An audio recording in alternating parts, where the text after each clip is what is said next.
Britain, and there were no white straight male sculptures being exhibited. So that sort of thing really gets people's backs up and has made this issue much more politicized than it was ever intended to be.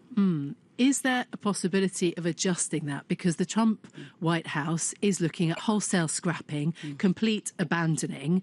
Is there a kind of way to keep some diversity and equity inclusion progress? Absolutely. And so first of all, I mean, those executive orders are being legally challenged and they've been put on indefinite hold for now by the courts. But obviously companies are very concerned, as any company is, to adhere to the regulations and the laws of the countries they operate in.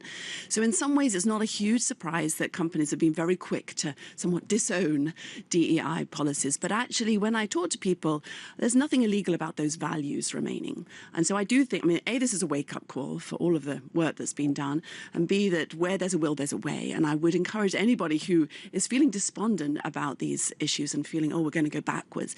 We do have agency, and we do need to now refresh the business case, make sure that initiatives are genuinely inclusive, and go back to the basics, which in my case was all about, I've been involved for 2 decades now in these sorts of initiatives. And my motivation was always about trying to improve thinking and have the best teams, and of course, ensure that anyone with talent has a fair shot. I think the most important thing that for Black community is to address, really urgent to be addressed, is around constructive feedback.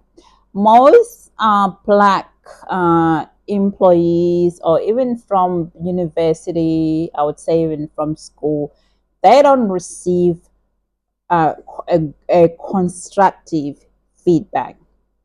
So if you don't give a constructive feedback, they're not going to be able to learn. They're not going to be able to grow.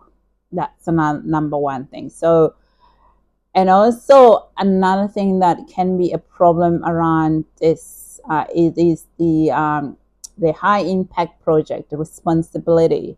If you don't give a Black employee a responsibility, they are at workplace, and then you're always constantly looking over their shoulder, and you're not providing them space to be able to grow professionally and take responsibility, that is going to actually make them not to grow and become responsible and become leader of the future.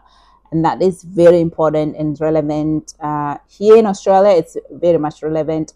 And I would say probably it would be relevant in other jurisdictions as well. So that's what I would say, that is the things that needs to be focused on, other than focusing on the quota.